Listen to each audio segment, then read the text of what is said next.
Allahabad high court ने प्रयागराज निवासी मंसूर अहमद को 8 दिन तक अवैध हिरासत में रखने के मामले में बड़ा फैसला सुनाते हुए उत्तर प्रदेश सरकार को 2 लाख रुपए मुआवजा देने का आदेश दिया है। अदालत ने निर्देश दिया कि ये राशि 6 सप्ताह के अंदर अदा की जाए तथा विभागीय जांच के बाद इसकी वसूली संबंधित ACP 12 प्रयागराज से की जाए। मंसूर अहमद को 19 मार्च 2026 को उनके घर से ले जाया गया था और कई दिनों तक कानूनी प्रक्रिया का पालन किए बिना हिरासत में रखा गया था। सुनवाई के दौरान हाई कोर्ट ने कहा कि किसी भी व्यक्ति को कानून द्वारा निर्धारित प्रक्रिया का पालन किए बिना उसकी स्वतंत्रता से वंचित नहीं किया जा सकता। अदालत ने स्पष्ट किया कि गिरफ्तारी के बाद व्यक्ति को निर्धारित समय सीमा के भीतर मजिस्ट्रेट के समक्ष प्रस्तुत करना अनिवार्य है और ऐसा न करना संविधान के द्वारा दिया गया मौलिक अधिकारों का उल्लंघन माना जाएगा। हाई कोर्ट की खंडपीठ, जिसमें न्यायमूर्ति सिद्धार्थ और न्यायमूर्ति विनय कुमार द्विवेदी शामिल थे,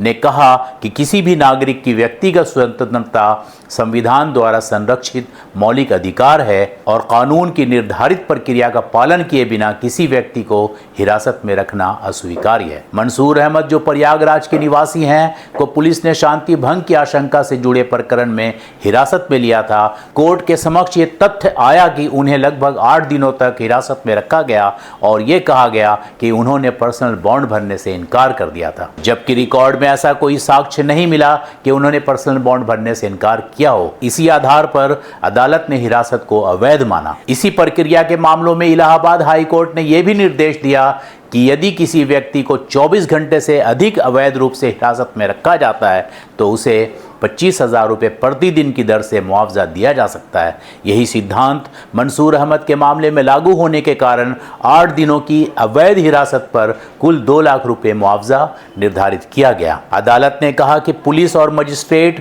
कानून से ऊपर नहीं है। यदि किसी नागरिक की स्वतंत्रता का हनन होता है तो जिम्मेदार अधिकारियों के खिलाफ कार्रवाई की जाएगी और मुआवजे की राशि उनकी सैलरी से भी वसूली जा सकती है। इस मामले ने एक बार फिर पुलिस हिरासत और नागरिक अधिकारों को लेकर बहस छेड़ दी है। कानूनी विशेषज्ञों का मानना है कि ये फैसला भविष्य में ऐसे मामलों के लिए महत्वपूर्ण मिसाल साबित हो सकता है। फिलहाल इलाहाबाद हाई कोर्ट के इस फैसले को नागरिकों के मौलिक अधिकारों की रक्षा की दिशा में एक महत्वपूर्ण निर्णय माना जा रहा है। अदालत ने साफ संदेश दिया है कि किसी भी व्यक्ति की स्वतंत्रता के साथ कानून से परे जाकर खिलवाड़ नहीं किया जा सकता। अब सभी की निगाहें इस बात पर टिकी हैं कि राज्य सरकार कोर्ट के आदेश का पालन करते हुए मंसूर अहमद को निर्धारित अवधि में मुआवजा देती है या नहीं और विभागीय जांच में जिम्मेदार अधिकारियों के खिलाफ क्या कार्रवाई होती है। नमस्कार, आप देख रहे थे घूमती आंखें। धन्यवाद।